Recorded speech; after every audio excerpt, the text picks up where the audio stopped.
This is Charlotte Talks. I'm Mike Collins. The death of George Floyd at the hands of Minneapolis police changed something in America. In recent years, deaths of African Americans by police across the country have resulted in localized protests, but this time they took place in every major city in the country, along with smaller communities, Charlotte among them. I can't breathe. I can't breathe. I can't breathe. No peace. George Floyd. George Floyd. George Floyd. You can't kill us all. All lives matter. And Black lives matter. All lives matter. And Black lives matter. Sounds from the streets of Charlotte. Considering the number of people involved in these protests, it can be safely said most demonstrators were peaceful and well intentioned. But as we all know, many cities, including this one, experienced violence and destruction of property. Most people who witness wrongs and are outraged by them don't protest, no matter how appalled they may be. So, what drives those that do to become so involved? What did these demonstrators hope would come from their involvement? What do they believe they achieved? And what do they hope the next steps will be? We're joined this hour by a man who first came into the public consciousness in Charlotte during the 2016 protest following the shooting by CMPD of Keith Lamont Scott. Braxton Winston went on to become a Charlotte City Council member at large, and this past Friday night was on the street, arrested and charged with failure to disperse upon command during a protest on Beatty's Ford Road, and he joins us for the hour. Welcome back to the program, Braxton. Thank you, Mike. Thank you for having me again. You're welcome. Another Charlotte City Councilman, Malcolm Graham, is with us. He was also involved in Friday's protests, and he too is here this morning, rejoining us again. Thank you for being on the program. Good morning, Mike. Good morning. Reverend Jay Leach was on the streets with protesters on Friday night, a minister at Unitarian Universalist Church in Charlotte. He has been involved in social justice as a white ally for many, many years. Thank you for being here. Good morning, Mike. Morning. And Alvin Jacobs is a Charlotte-based photographer and activist who has been capturing images of protests for years, about 10 years, as a matter of fact. He was doing just that over the weekend in Minneapolis and other locations, and he joins us from his hometown. I've already forgotten where you are this morning. Alvin, where are you this morning? I'm in Rockford, Illinois. Rockford, Illinois. Braxton, let me start with you. You gained notoriety, as I said, with your shirtless photograph on the front page of the paper during the Keith Lamont Scott protests and your efforts to keep things calm at that protest. You stood in between the police and demonstrators. But on Friday, you're doing exactly the same thing. And you were arrested for your involvement, as I said, on charges of failure to disperse upon command. So let me hear your side of this. Why were you arrested? What was going on? Well, I didn't arrest myself, so I can't tell you why I was arrested. What did they tell you? What did they tell you? They didn't tell me anything. I won't get too much into the details about the arrest because I am in a legal proceeding. But I will say that I wasn't necessarily doing the same thing that I was doing in September 2016. I had many different roles in September 2016. I was out there because I was angry. As I got out there, the first time I had ever been out to a protest, I learned a lot real fast, and I took on different roles. I was pushed forth as a leader. I helped keep the groups together. I helped mediate so that we can keep our protests going. I was a photographer. I was a documenter, right? I was a citizen journalist showing images that weren't being shown by other media outlets. It was a little different on Friday. I was not necessarily out there to protest. I wasn't protesting. That's not my role anymore, because why would I be protesting when I am the person, or I am the entity now that is making the changes? Why would I go out there and yell at the police department, which I administer and which I have a check and balance over? I should go into the mirror and yell. So what I was doing out there was to try to de-escalate the situation. De-escalation means to bring the temperature down, to keep it somewhat civil, so everybody can get home safe at the end of the night. It wasn't to tell CMPD how to do their job. It wasn't to tell people how to protest. That was not allowed to happen. CNPD, I believe, decided, and as the chiefs told me last night, that the time they had given up on de-escalation, at least at that point in time, and at that place, and decided that I didn't have a role there that was constructive, and they arrested me.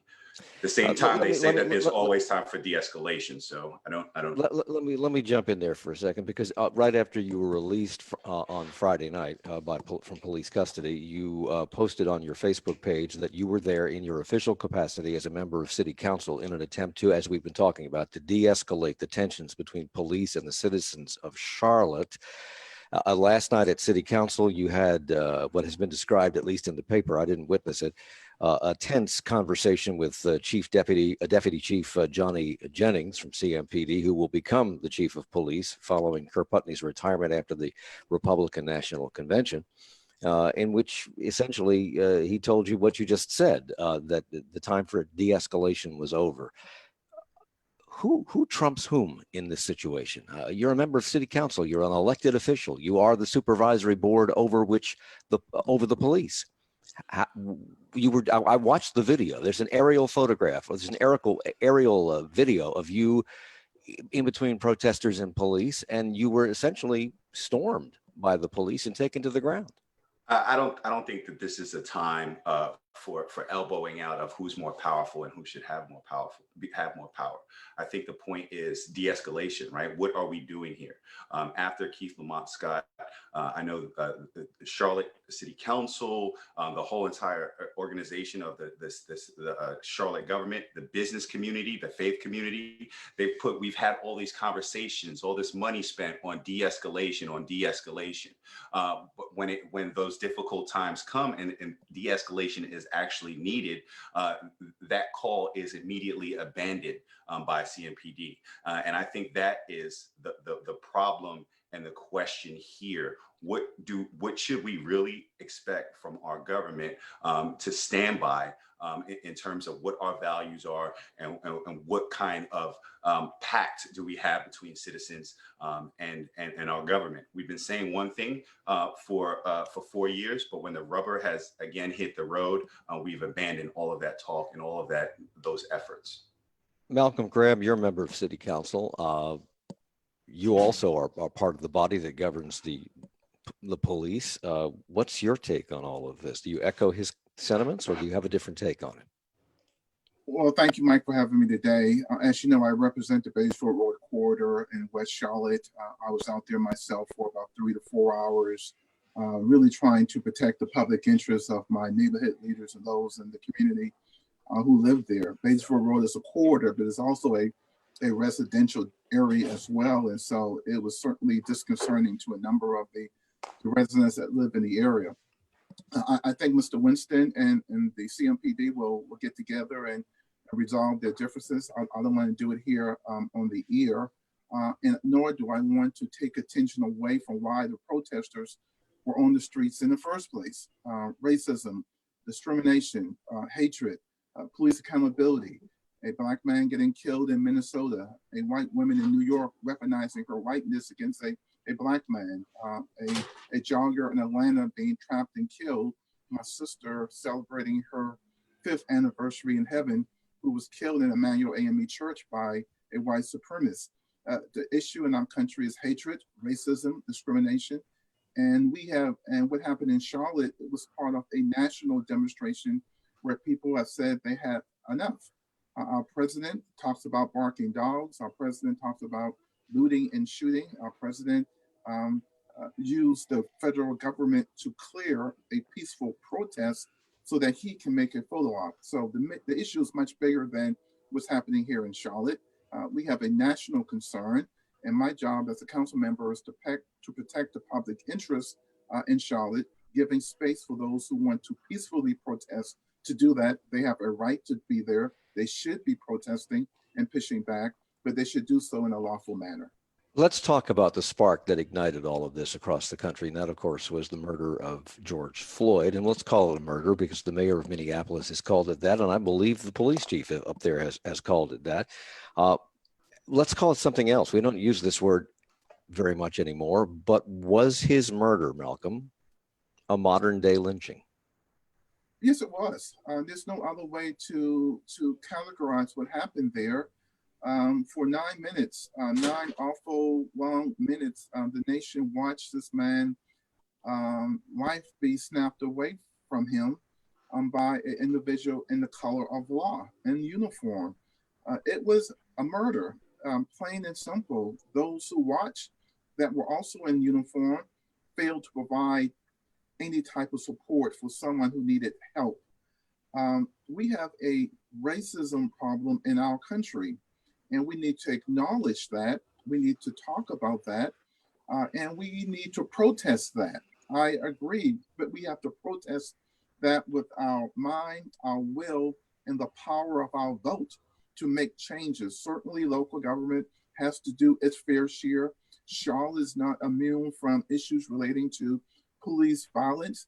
But I have to, again, I was there. The city of Charlotte Police Department didn't escalate the violence on the street. They were protecting themselves. They were under attack. And so people can disagree in terms of what they saw, but that's what I saw. And they had an opportunity, yet a responsibility to protect themselves, protect public property, and more importantly, to protect the residents who live along the corridor.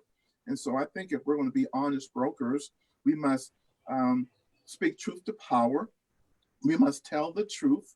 And we must, again, criticize police when they do wrong. I criticize, condemn what happened in Charlotte before, what happened in Minnesota weeks ago. But we also must, again, acknowledge when the police officers are acting within the scope of their responsibility. So, Jay Lee, you have been involved in a lot of these protests over the years as a white ally and as a leader of the spiritual community. And one of the things that we have seen all across the country is a lot of white faces scattered in among the African American faces who are protesting and marching, most of them marching peacefully.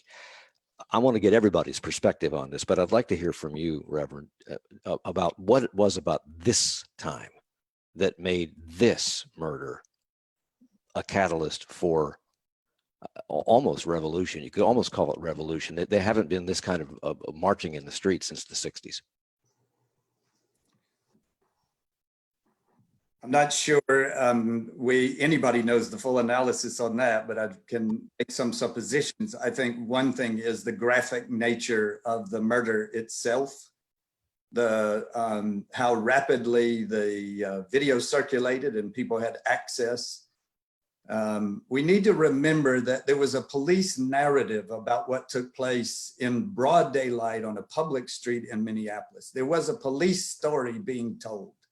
The police story filed in a report was this was a man who was resisting arrest, and we used the force that was necessary to subdue him. I think once people put those two things together, that the police are telling a story that the video clearly and the supporting videos clearly showed was not true.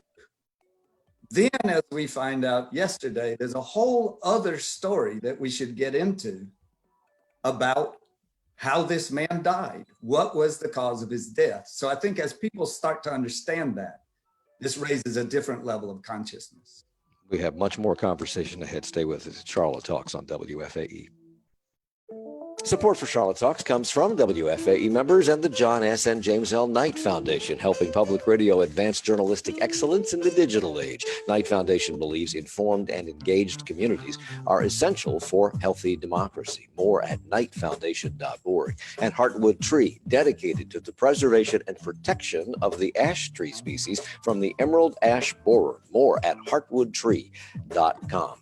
Tomorrow on this program, CNN political analyst and former South Carolina lawmaker Bakari Sellers on this national unrest that we're going through over the killing of George Floyd by Minneapolis police. Sellers looks at America through the eyes of his father, who was shot in the late 1960s during a protest. While in college, he sees obvious echoes of that time in what's happening today and believes that if we want to avoid future tragedies, we have to give Black people the benefit of their humanity. A conversation with Bakari Sellers tomorrow on this program at 9. Dozens of curfews have now been imposed in cities across the country. Most protests have started off peacefully, but why do some become violent? I'm Sasha Ann Simons. That conversation and the latest on the growing unrest, next time on 1A from WAMU and NPR. This morning from 10 to noon, right after Charlotte talks with Mike Collins on 90.7 WFAE.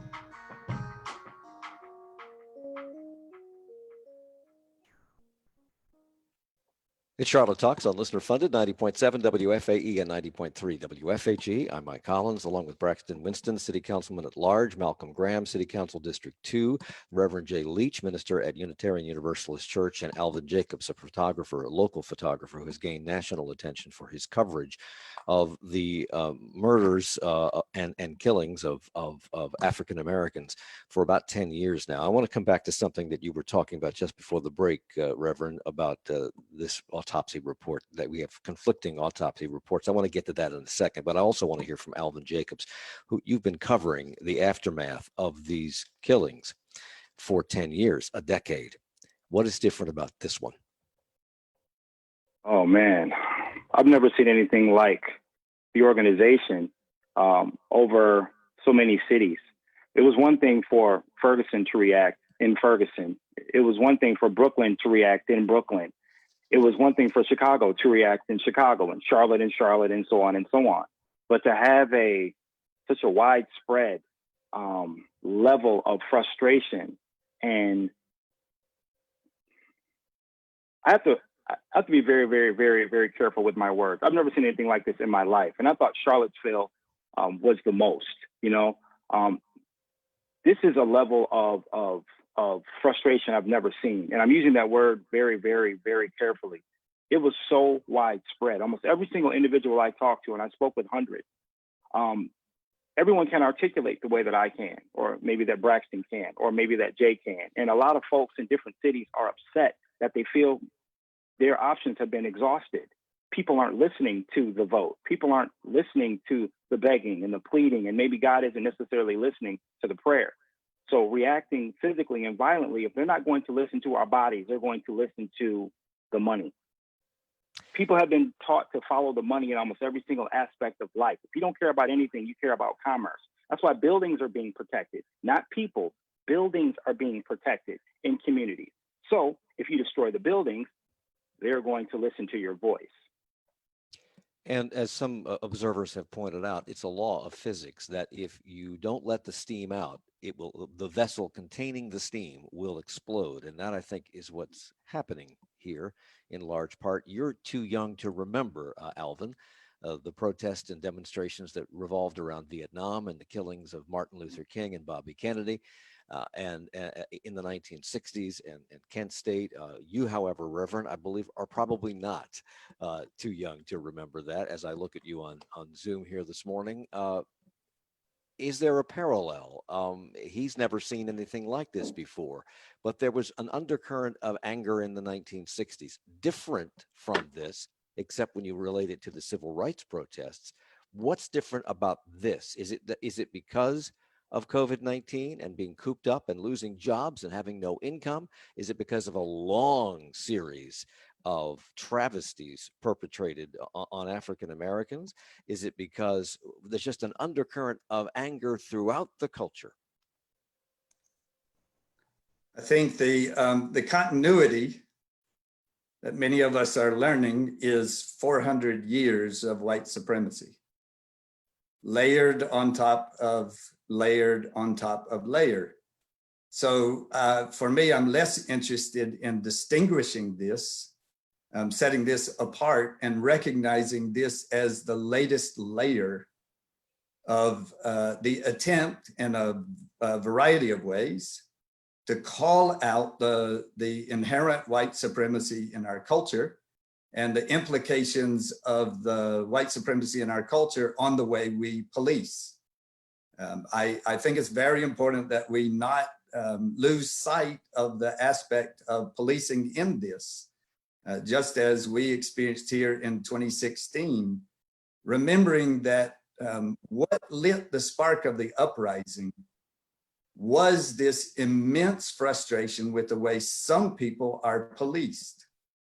And I think what we're experiencing again is, on one hand, as Alvin points to, the frustration of the way some people are policed, and then on the other hand, a growing recognition on the part of people that aren't policed that way that certain people are. They're starting to believe our co-conspirators in this. We're starting to believe them when they tell us we're policed this way.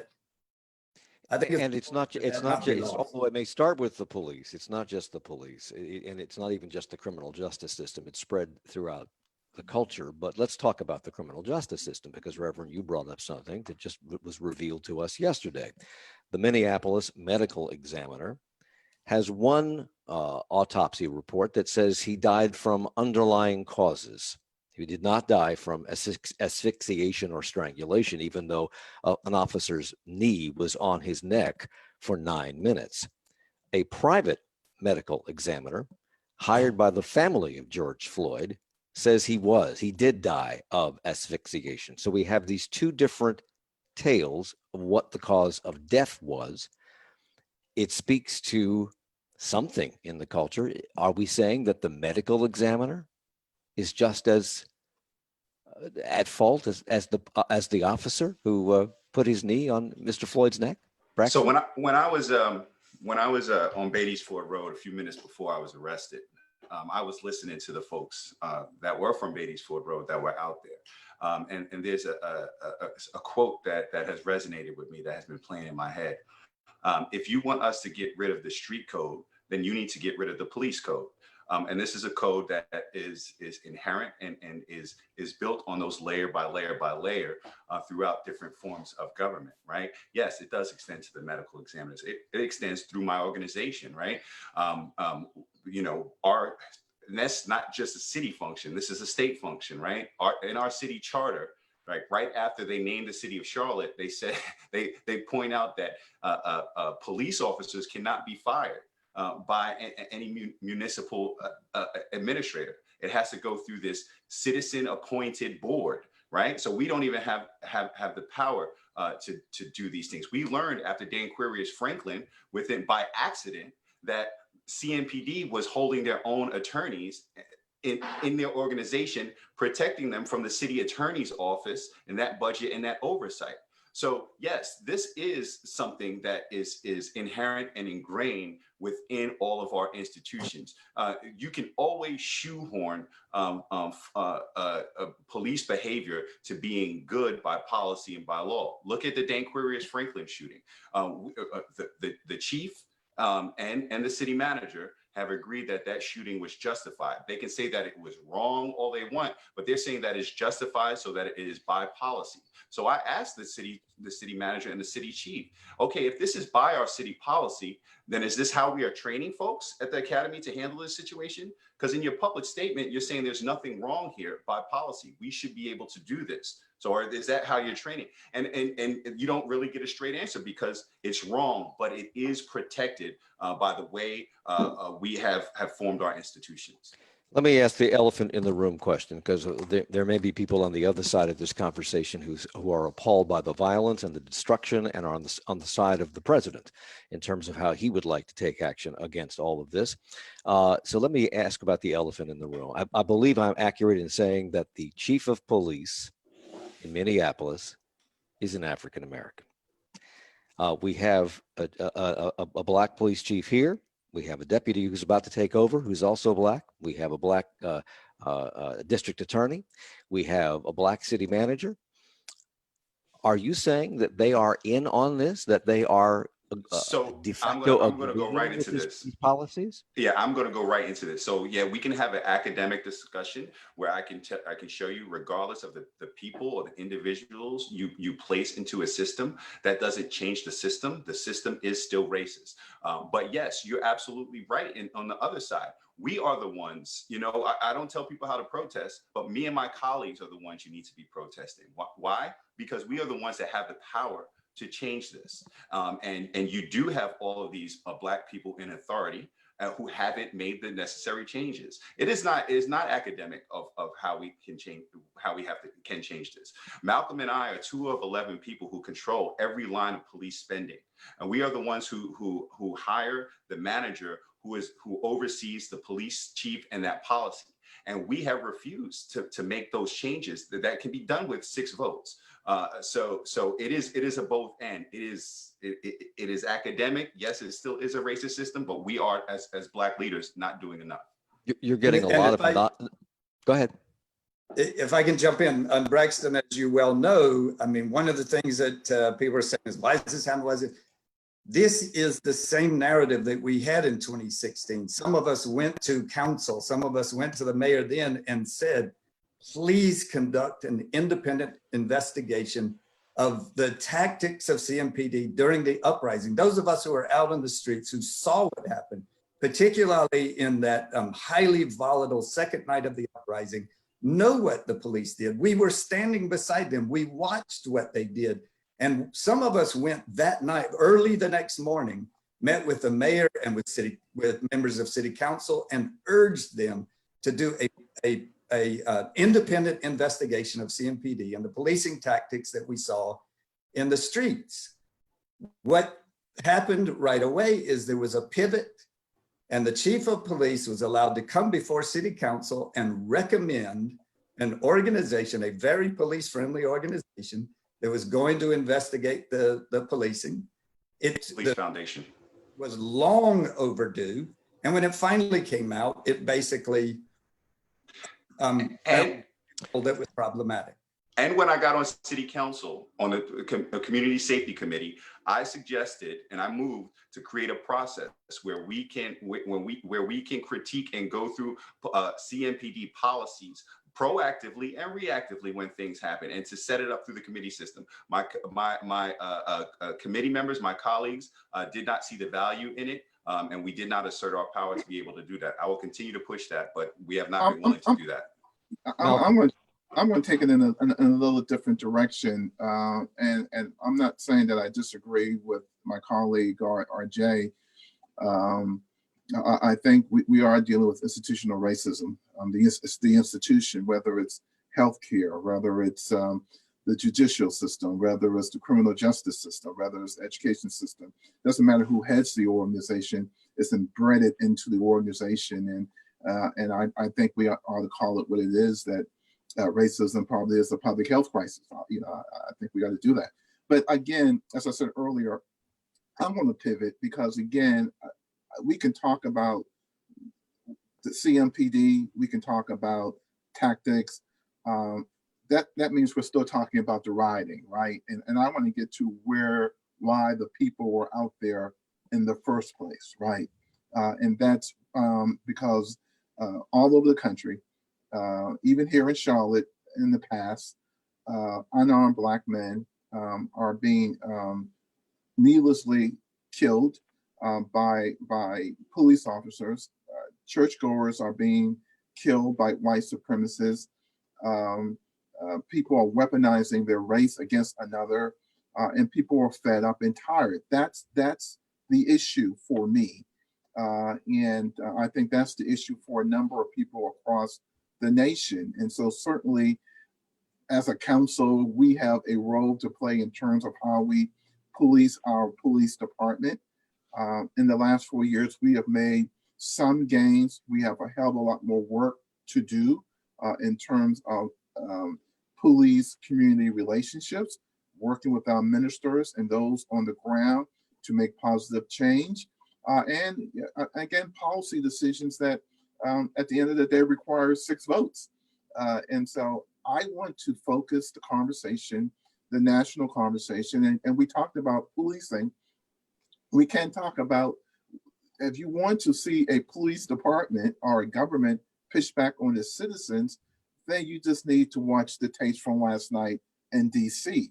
It is a national problem, and we got more issues than as a country, even here in Charlotte, as we prepare for a convention in August, that certainly will bring a lot of attention from a whole lot of folks in terms of how do we protect the the public safety? How do we protect citizens and residents? How do we protect our community and our city?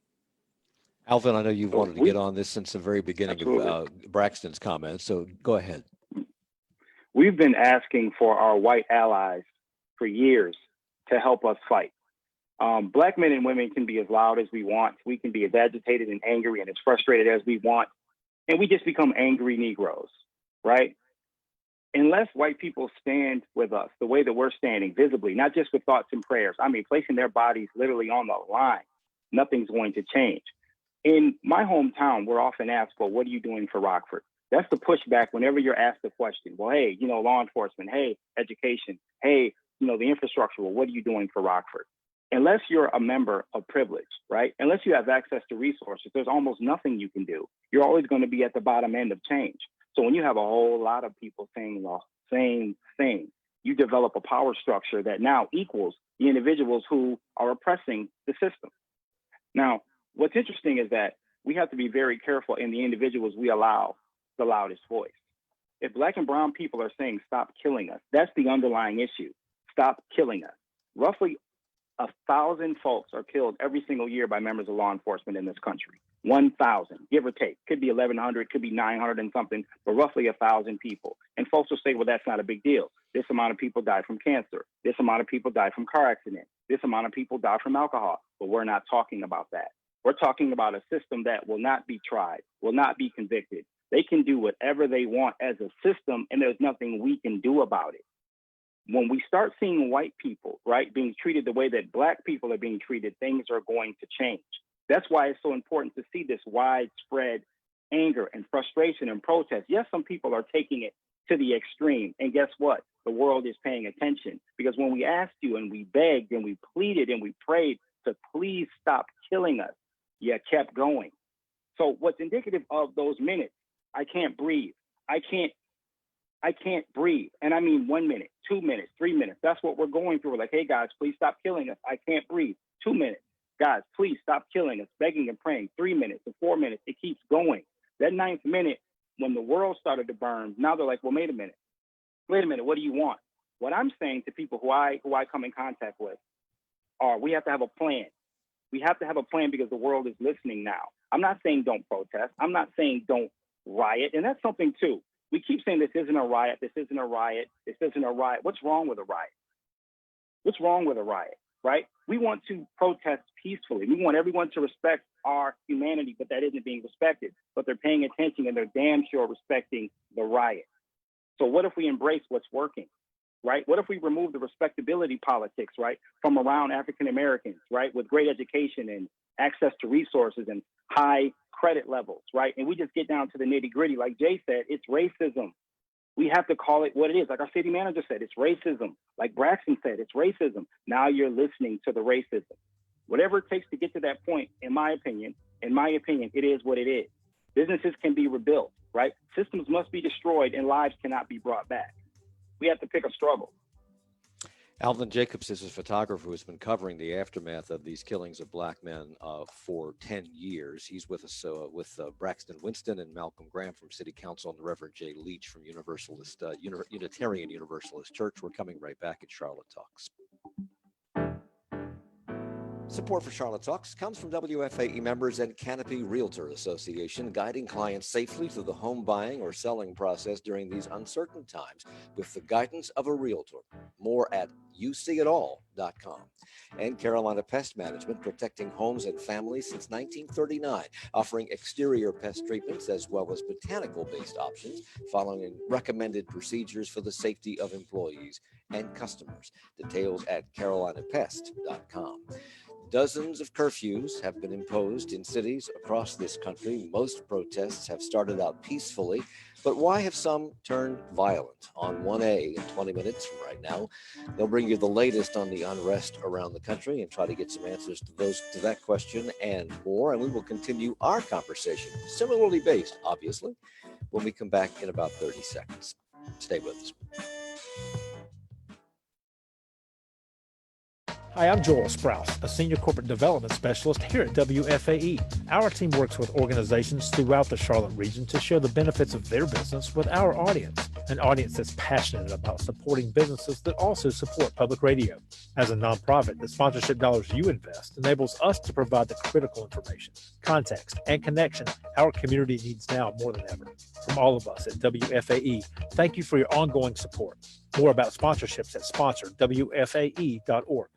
It's Charlotte Talks on WFAE and WFHE. I'm Mike Collins. We're talking about the protests and in some cases riots that have erupted around the country, including here in Charlotte as the result of the death of George Floyd at the hands of Minneapolis police, and what has made this different and where we are today as a country and as a people in terms of our understanding of institutional racism and a history of it in our country for 400 years. Braxton Winston is here. He is the city councilman at large. Malcolm Graham, City Council District 2. The Reverend Jay Leach, minister with Unitarian Universalist Church and a white ally. And Alvin Jacobs, who is a well-known photographer who has made a name for himself documenting the aftermath of the killings of African-American men at the hands of police. We have a number of emails and comments coming in from people about how this should be handled and why this one is different. Comment on Facebook, why is this one different? It's really easy to rationalize a police shooting because it is an instant decision, and many people understand how in a situation like that mistakes can be made. This looked deliberate, prolonged, torturous, inhumane. That, I believe, is why this is seen so differently. And another writer talks about calling out the National Guard and putting police into military gear is the opposite of what is needed. We need to see that changes will happen with the cooperation of community leaders who have also been too quiet. I'm disappointed in the lack of positive actions, and I am white, 60-year-old woman. I understand why people are so angry that nothing is being done. I want to talk about leadership, but I also want to echo or underline her comments by playing back a piece of tape that was recorded yesterday. This is prior to the president's address at the White House before he walked across the street for a photo op at a church. This was at a call to the nation's governors, a conversation with the nation's governors. This went on for 7 minutes before the governors got in with their own questions. And we've edited this down, so we can't go for 7 minutes, but this is the president of the United States. We're strongly looking for arrests. You have to get much tougher. You have to dominate. If you don't dominate, you're wasting your time. They're going to run over you. You're going to look like a bunch of jerks. You have to dominate. And you have to arrest people, and you have to try people. And they have to go to jail for long periods of time. And those kids are all on camera. They're wise guys. And it's coming from the radical left. So you have them on tape. You have them on television. In history, there's never been anybody taped so much committing a crime. You got to arrest all those people. And you got to try them. And if they get 5 years or 10 years, they have to get 5 years or 10 years. There's no retribution. So I say that, and the winners dominate. If you don't dominate your city and your state, they're going to walk away with you. And we're doing it in Washington and D.C. We're going to do something that people haven't seen before. But you're going to have total domination. That went on for 7 minutes with a lot of repetition because the president likes to repeat himself. His base, I would think, would agree with everything he says and would agree with what actions have been taken around the country. And they would agree with not only militarizing the police departments around the country, but bringing in federal troops, which I believe is unconstitutional and illegal due to posse comitatus, which was passed in the 1800s to prevent the military from operating on the United States soil. That aside, is that the problem? Is what he said the problem? It harkens back to Richard Nixon. Is that the problem? I say it is the problem. The problem is that all of that, what he said, is possible and protected. You know, you can ratchet it up. You know, you can ratchet it up and you can make it fit the narrative and make it fit into history. And that's what has been done time and time again. That's how the narrative gets controlled. The only way that you flip that is is by changing up the rules to the game. And again, we have the ability to do that, you know? So how do you, in the face of these protests started peacefully, and I think the majority of people on the streets around America were involved in peacefully protesting what they see as a dreadful injustice. But then there are elements that get out of control and cause property destruction and risk people's lives in the process. So how do you have a conversation with a President Trump or with people who agree with President Trump on his get tough position in the face of that? Well, the breadcrumbs of racism and discrimination leads right into the Oval Office itself. So let's put that on the table and be clear about that from my perspective. Certainly, we have a responsibility, yet an obligation to protect citizens. And all the protests last night, for an example, in DC, was a peaceful protest until the president himself escalated by clearing the streets with horses and moving people away to provide him an opportunity for a photo op. We don't want to militarize our police department. Certainly, we don't want to have to call out the National Guard, but it's important that we as a community are prepared for these incidents. We want to give protesters the space and the freedom to articulate their concerns, give them the streets to protest injustice, which is occurring in our community. But when that gets out of hand, when it takes a turn, just like in 2016, where the city was certainly caught off guard, ill-prepared, I think proper preparation prevents poor planning. That is something that we do not want to do.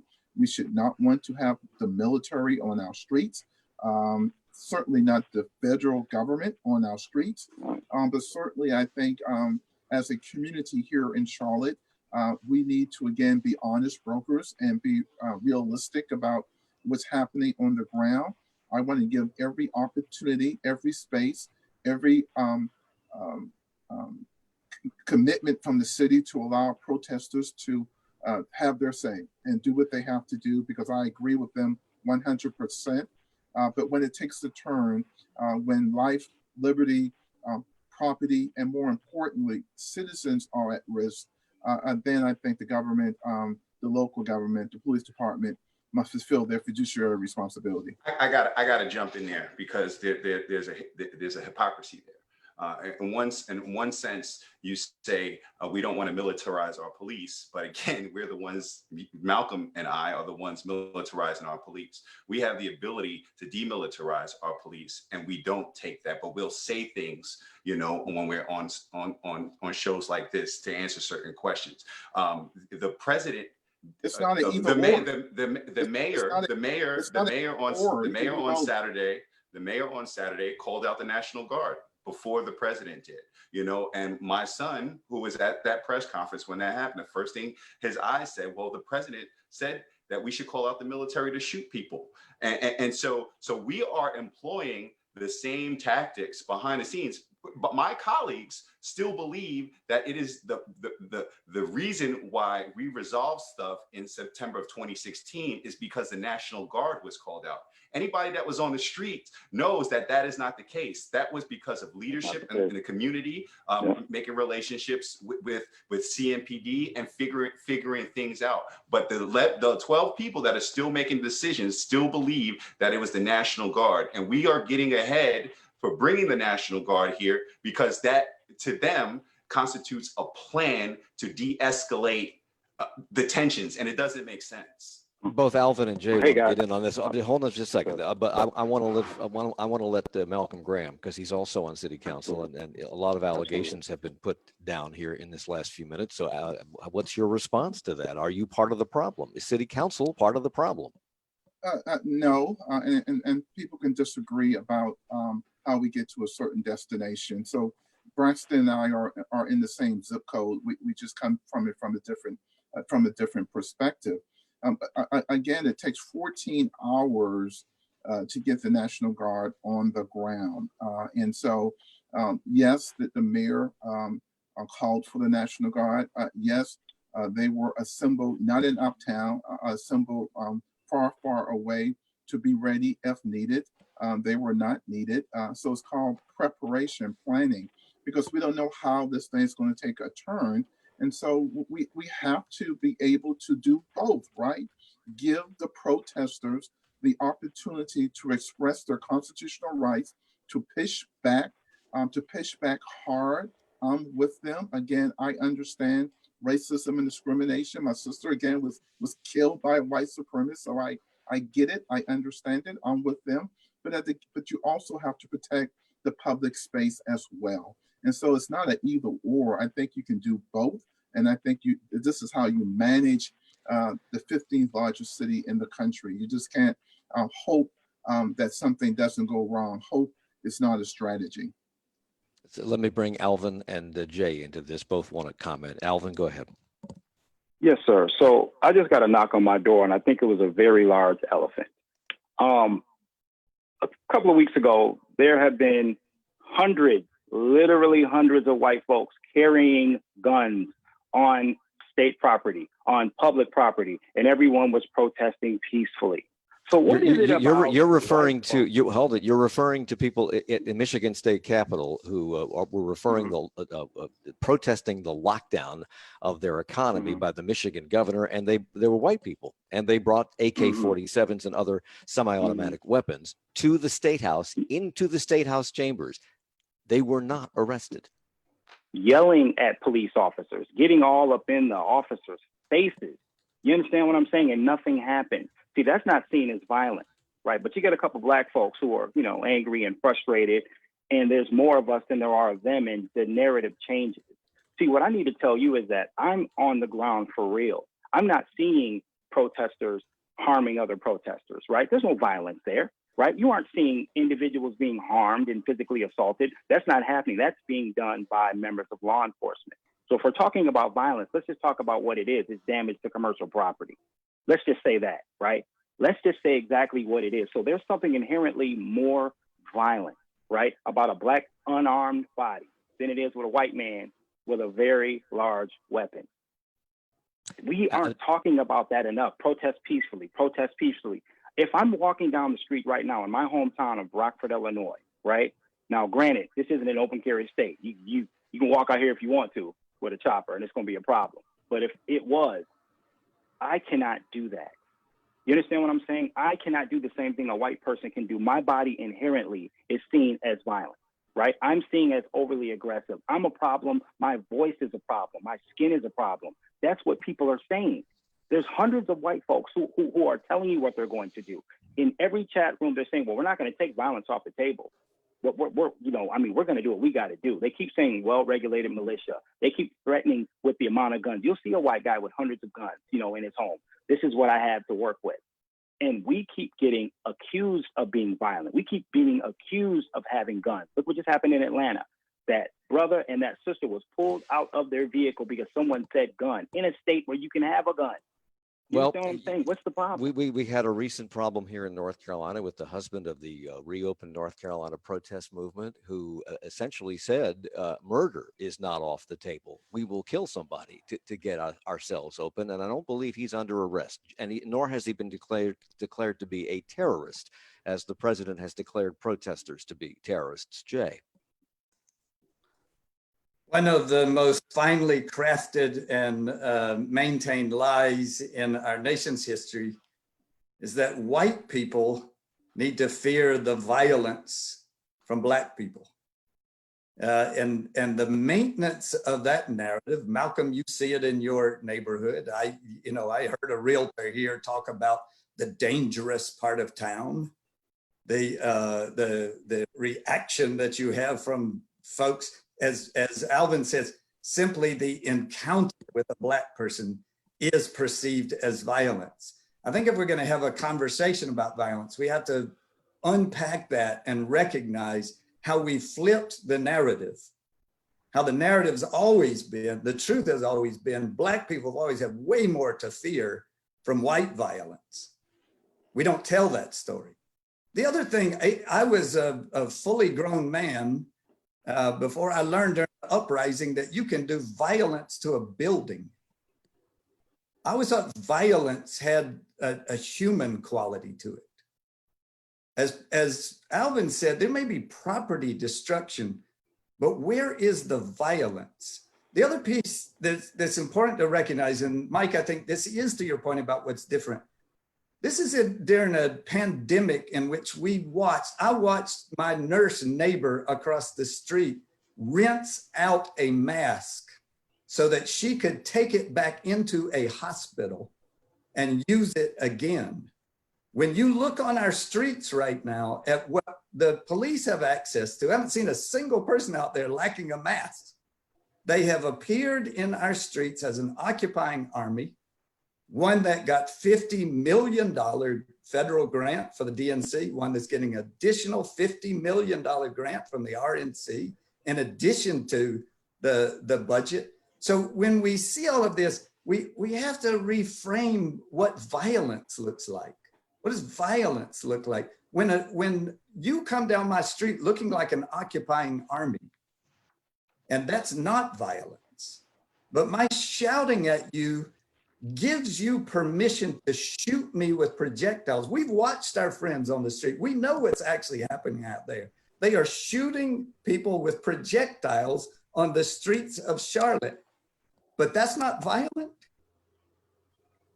That is Reverend Jay Leach, a minister at Unitarian Universalist Church. He's joining us along with Alvin Jacobs, a photographer, Malcolm Graham from City Council, and Braxton Winston, also from City Council. Because of the extraordinary nature of this conversation and the extraordinary nature of what's going on in the world, we are going to continue this conversation into the next hour for those of you listening to our live broadcast in the morning.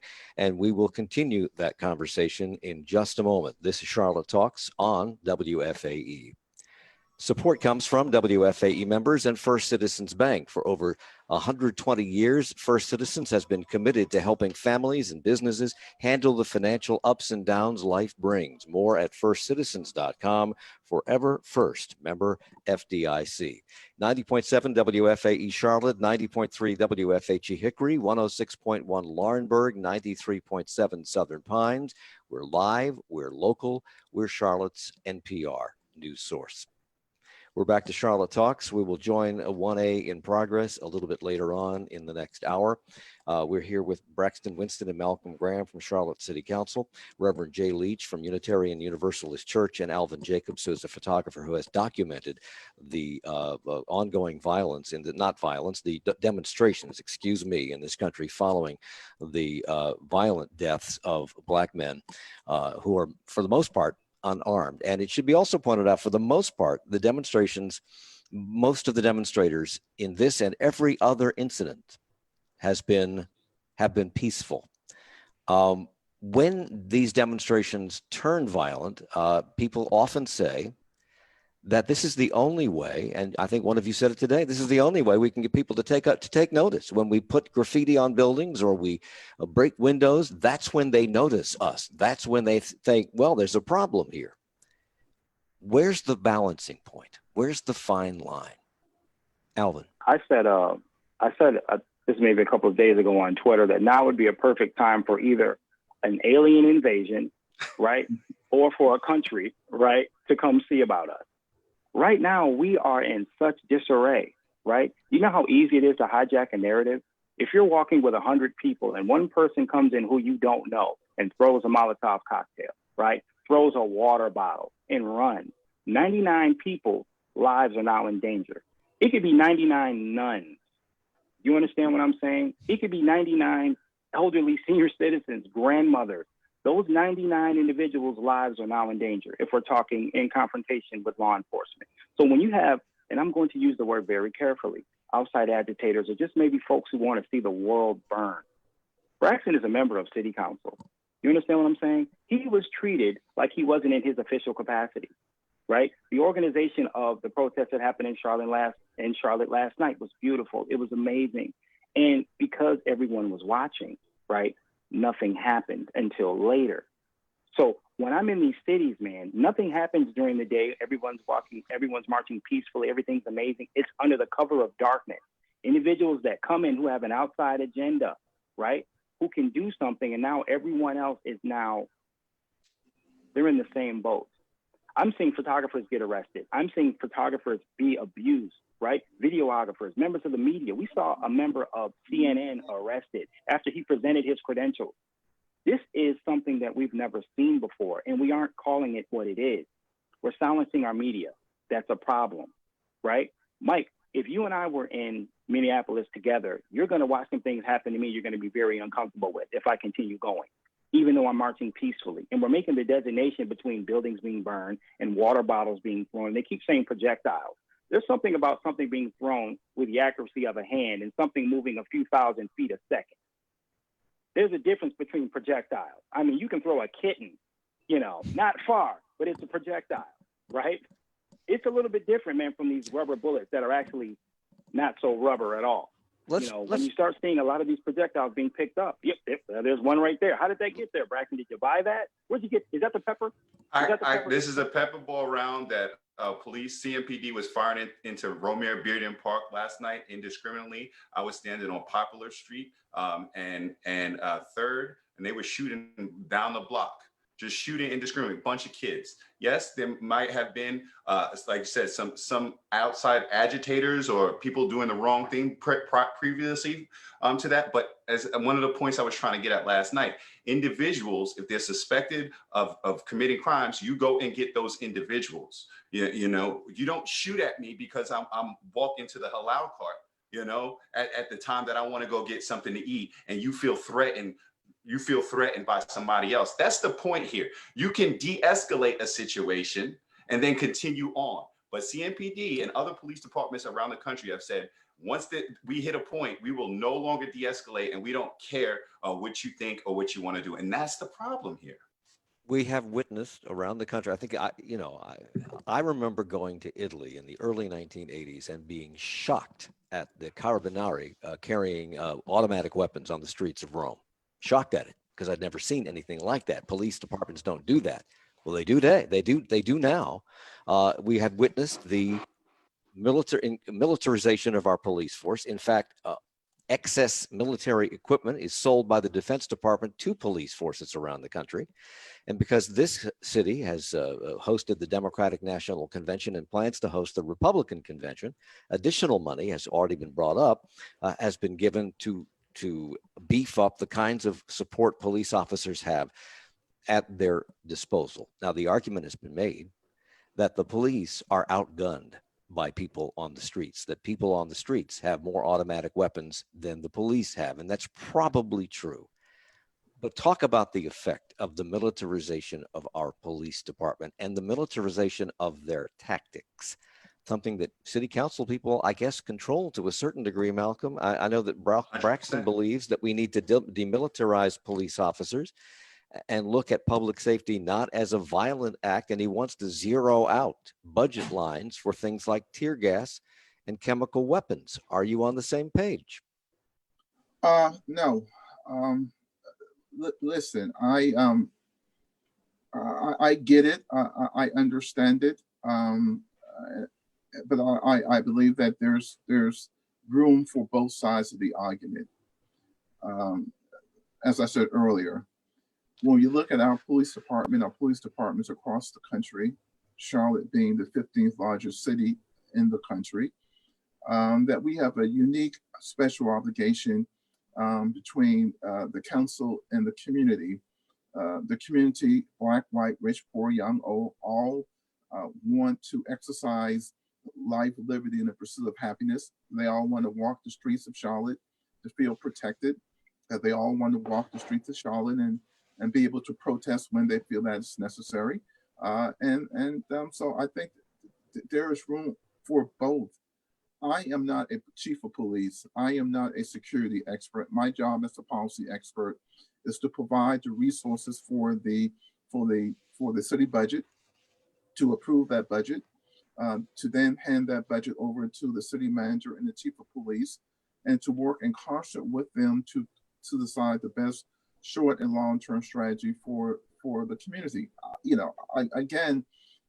Whether or not they need tear gas, whether or not they need chemical weapons, whether or not they need rubber bullets, I'm going to work with them and to provide them the resources to staff and to furnish the department as they see fit to protect the public safety.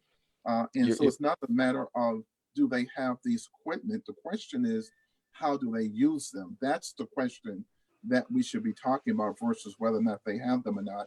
How are they utilizing those assets and when should they utilize those assets? So I think that's the question that we should be focusing on versus whether or not it should be in the budget or not. I think it goes without saying that the police department here locally as well as nationally for a wide variety of reasons, not even talking about protesting specifically, needs to be well equipped, armed, and ready for danger seen and unseen on a larger scale, just not talking about protesting. You're listening to a special extended version of Charlotte Talks. We will join 1A in a few minutes, but we're here with Malcolm Graham from Charlotte City Council District 2, Braxton Winston City Council at Large, Reverend Jay Leach from Unitarian Universalist Church, and Alvin Jacobs, a photographer. I know Reverend, you want to get into this, but I want to come back to Braxton for just a second because he's the one that's advocating that we take out of the arsenal things like tear gas and flashbangs and things like that. When you do that, when you remove the tools from the toolkit that police have to operate with, and I know Malcolm just said that it's about how you use these, not the fact that they exist. Don't you cripple the police, Braxton? People have been dealing with public safety. For some reason, we're not. There we go. People have been dealing with public safety issues, crowd control, for thousands of years, ever since humanity existed, far long before weaponized CS gas was able to be canned and dispersed by the pull of a trigger.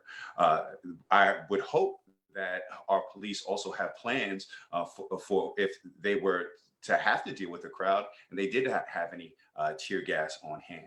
I think every community member's priority is public safety. That's what we speak about when we are out on the street demonstrating. And we have tactics that keep people safe. I think if I have 22 hours of footage from September of 2016 of tactics that I and people around me employed to keep people safe in very difficult situations with no tear gas. I would also say that a person like me and protesters are out there subject to the same projectiles as everybody else. And I can tell you, especially Friday and other places, I did not feel myself at risk.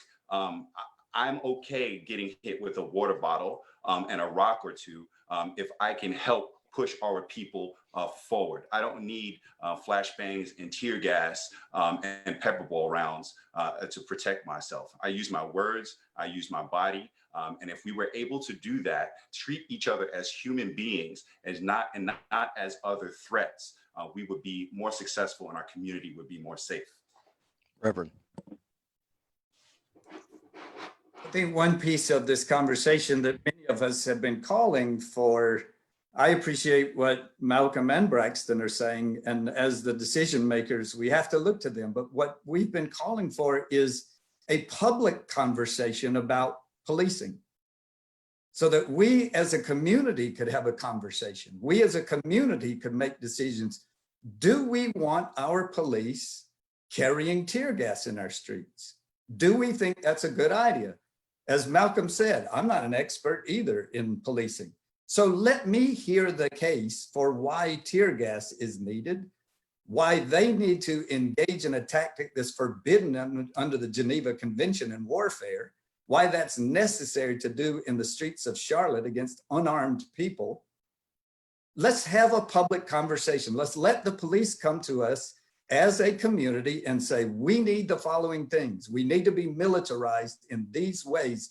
This is the reason why. We're going to explain our reasoning. We're going to lay it out before you. We're going to show you how your tax dollars are going to be used. And then let's have a public conversation. I'm all for CMPD going into communities and having get to know us conversations, but that's not the conversation we've been calling for. The conversation we've been calling for is a transparent conversation about how they are using tax dollars to police us. Let's talk about that as a community openly. I would say, sorry, that exists. And again, that's why I say you look at us. We are city council. The budget process is where that happens. We will vote on a budget on next Monday. And we've gone through a public a process where police are supposed to tell us why. We at Malcolm and I represent the voices, and we are supposed to be asking the questions and making them reach a bar to say this is why we should be spending our tax dollars in this way. And I again have tried to create processes where we have ability to go deeper. But we have not taken the opportunity to do that. We have the opportunity to do that between now and next Monday before City Council passes this budget. As somebody pointed out, this is about process when it comes to the police, how they use the weaponry and when they choose to use the weaponry or the tactics that they have at their disposal. But it's also about leadership. And there have been some criticisms around the country of local leaders not being actively involved. We do have examples of police chiefs and sheriffs in certain communities around the country going into the crowd at these protests, getting down on their knees with the protesters and joining them as one and telling the protesters, we're on your side. We recognize the problem. That has not happened in Charlotte, which I think is really interesting given the fact that we have Rodney McFadden as our sheriff, an African-American, and we have Kerr Putney as our police chief, an African-American. You have to focus, it seems to me, on the pain that is the undergirding problem here that we seem to be ignoring because we get all mixed up in the process of people telling you how much pain they're in through these protests. This came through during the conversation I played a portion of with the president yesterday with the governors. And the one governor that I'm aware of that took issue with the president was Democratic Illinois Governor J.B. Pritzker. He told the president that we need to focus on the root of this problem and not the tactics to combat it. I've been extraordinarily concerned about the rhetoric that's been used by you. It's been inflammatory, and it's not okay for that officer to choke George Floyd to death. But we have to call for calm. We have to have police reform called for. We called out our National Guard and our state police. But the rhetoric that's coming out of the White House is making it worse. And I need to, say that people are feeling real pain out there. Okay, well, thank you very much, JB. I don't like your rhetoric much either because I watched it with respect to the coronavirus, and I don't like your rhetoric much either. I think you could have done a much better job, frankly. When you have a fifth grade conversation with somebody in charge of the United States of America, does that fill you with hope for being able to get through this? Does it fill you with hope with how we will deal with a Republican National Convention that many believe, and now with this as backdrop, feel fairly certain that we will have major problems in Charlotte? I think, and that's what I said earlier today, Mike and Alvin and Braxton and Jay, that it's really important for us to talk about what we're talking about here for the last hour, some of the specifics of what's going on in terms of how do we police, how do they use tactics, how they interact with the community. I think all those are extremely important, and those conversations need to be had. But the larger picture is that people all over this country are hurting. MLK said that rioting is the language of the unheard. They feel that they're not being heard over and over and over again. We have no moral leadership coming from Washington, D.C. The president himself is a part of the problem, a major part of the problem in terms of instigating violence and then weaponizing the federal government against peaceful protests. And I think we ought to, as Alvin has said earlier, call it what it is. I call it racism and hatred and discrimination and a lack for respect and for people that look like me on a wide variety of fronts, whether it's policing, whether it's employment, whether it's economic opportunity, whether it's healthcare, whether it's Jamaica from Johnson C. Smith with a 3.8 looking to get a job, but Janet from UNCC with the same transcript gets the job and she doesn't get an interview. It's all those institutional things that we're fighting with, and people are fed up. I'm fed up. And I wish there was an answer for your question. But I think the answer for me, as I tell my kids, is that we have to protest with our mind, our will, and the power of our vote. I have 90 seconds left. Alexia McCammon, who is a political reporter for Axios, who just happens to be a Black woman, recently pointed out, quote, "They don't like it when we protest. They don't like it when we suggest policy changes. They don't like it when we vote. It feels like there are no options left for how to move forward." Is that, in a nutshell, how members of the Black community feel? I agree with that statement. This member of the Black community feels that way. I agree. So how do we move forward? We have a minute left, less than a minute left. How do we move forward? Well, you can go to votebraxton.com and sign up for updates. I will be sending emails about how to get involved and where to make real change in our city. So votebraxton.com and sign up. We do it by our mind, our will, and the power of our vote. Go online and fill out your census form so you can be counted and be heard. If you're not registered to vote, vote.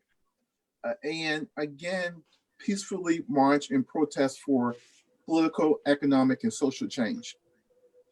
I want to thank all of you for being willing to stay a little extra longer today than we had normally planned for, but this is a conversation that needs to be had, and it needs to be longer than this, but we are out of time. Braxton Winston and Malcolm Graham from Charlotte City Council, Reverend Jay Leach from Unitarian Universalist Church, and photographer Alvin Jacobs, thank you all for joining us on Charlotte Talks. Charlotte Talks with Mike Collins is a production of 90.7 WFAE. Support for Charlotte Talks comes from Mazda of South Charlotte. Our executive producer is Wendy Herkey. The senior producer is Aaron Keever. The producer is Chris Hill. Our assistant producer is Jesse Steinmetz. Jennifer Worsham is our production assistant, and the engineer is Toby Sprinkle. For more information about Charlotte Talks, go to wfae.org/Charlotte Talks. It's your world. We help you explore it. What's going on? China is one step closer to having near total control over Hong Kong. It's your community. We help you